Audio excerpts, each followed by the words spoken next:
5 জুলাই থেকে বাংলাদেশে শুরু হয় ছাত্রদের কোটা সংস্কারের দাবিতে আন্দোলন। সারা দেশের ছাত্ররা স্বতঃস্ফূর্তভাবে এ আন্দোলনে যোগ দেয়। আপিল বিভাগের দেয়া নির্দেশনা মোতাবেক 23শে জুলাই সরকারের জনপ্রশাসন মন্ত্রণালয় থেকে প্রজ্ঞাপন জারি করে কোটাকে 56% থেকে 7% নামিয়ে আনা হয়। এই আন্দোলনের কারণে আমরা আসলে কি পেলাম, এই আন্দোলন কি শিক্ষা দিল আমাদের, আর কি হারালাম, চলুন আজকের ভিডিওতে তাই দেখি। যেহেতু প্রাপ্তির ফর্দটা বেশ বড়, আগে কি হারালাম তাই দেখা যাক। প্রথমত হারিয়েছি অনেক তাজা প্রাণ। সংখ্যাটা বলার অপেক্ষা রাখে না, কারণ তা কম বেশি আমরা সকলেই জানি এবং জানা থেকে বেশি আন্দাজ করতে পারি। দ্বিতীয়ত হারিয়েছি 3 জন আইন শৃঙ্খলা বাহিনীর সদস্য। আন্দোলনের জেরে দেয়া আগুনে পুড়ে গেছে মেট্রো রেলের স্টেশন সহ অনেক সরকারি স্থাপনা ও গাড়ি। সরকারি হিসেব মতে যার ক্ষতি প্রায় 500 কোটি টাকা। আগুনে পুড়ে যাওয়ার কারণ দেখিয়ে প্রায় 5 দিন বন্ধ ছিল সারা দেশের ইন্টারনেট পরিষেবা। এ সময় ব্যবসা বাণিজ্য, সেবা ও সফটওয়্যার খাত মিলিয়ে দৈনিক ক্ষতি হয় কয়েক হাজার কোটি টাকার। বাংলাদেশে চলমান আন্দোলনের সমর্থনে করা মিছিলের কারণে প্রায় অর্ধশত প্রবাসীর বিভিন্ন মেয়াদে কারাদণ্ড দিয়েছে সংযুক্ত আরব আমিরাত। সাময়িকভাবে বন্ধ করেছে বাংলাদেশিদের ভিসা প্রদান। এ তো গেল হারানোর কথা। এবার চলুন দেখি কি পেলাম। প্রথমত বলতেই হয় 44% মেধা নিয়োগ বর্তমান প্রজ্ঞাপন অনুযায়ী এখন 93%। সত্যি বড় প্রাপ্তি। দ্বিতীয়ত, যাদের তাজা রক্তের উপর হেঁটে কোটা আজ সংস্কার হলো, ওই মানুষগুলো কোনো দিন সরকারি চাকরির পরীক্ষায় বসতে পারবে না। প্রশাসনে এমন লোক যুক্ত হবার সম্ভাবনা কমে গেল যারা নিজের অধিকার চাইতে জানে, সত্যি বলতে জানে। সত্যি আরেকটি বড় প্রাপ্তি। এই আন্দোলনের কারণেই নতুন প্রজন্ম জানতে পারল 52 কেমন ছিল, 25শে মার্চের রাত কতটা ভয়ঙ্কর ছিল, 71-এর স্বাধীনতা সংগ্রাম কেমন ছিল। এ আন্দোলনের কারণেই নতুন প্রজন্ম জানতে পারল কারফিউ কি, গণতান্ত্রিক একটি দেশে থাকা সত্ত্বেও অধিকার চাওয়াটা কতটা ভয়ঙ্কর পরিণতি আনতে পারে।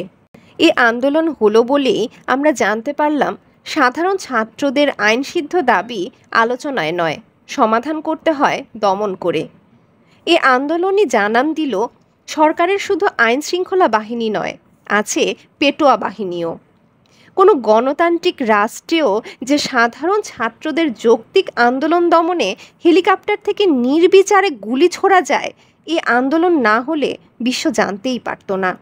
আন্দোলনে আইন শৃঙ্খলা বাহিনীর নিহত সদস্যদের প্রত্যেকের পরিবার 5 লক্ষ টাকা করে অনুদান পেলেন, আর সাধারণ ছাত্ররা পেলেন তদন্তের আশ্বাস। এ আন্দোলন থেকে এবার কি শিখলাম তাই দেখা যাক। শিখলাম এ দেশে নিজের অধিকার চাওয়াটা অন্যায়।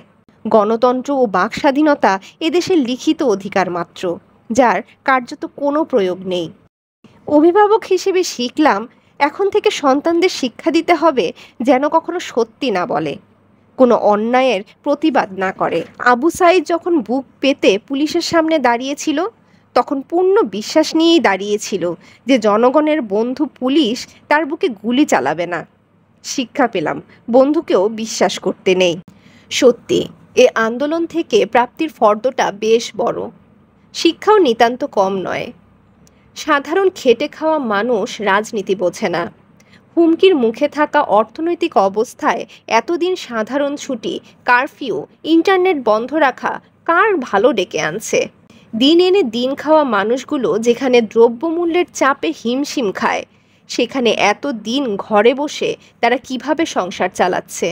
কে খবর রাখে এদের? আন্দোলনকারীদের কেন নিখোঁজ হতে হবে? স্বাধীন দেশে বাস করা মানুষ হয়ে কেন নিখোঁজ সন্তানের খোঁজ পেতে থানায় থানায় অপদস্থ হতে হবে বাবা মাকে? ক্ষমতাসীন বলুন বা বিরোধী, আসলে সাধারণ মানুষ নিয়ে কারা ভাবছে? ক্ষমতাই কি তবে সব কিছুর শেষ কথা? রাষ্ট্রীয় সম্পত্তি আপনার আমার দেয়া করের টাকায় নির্মিত।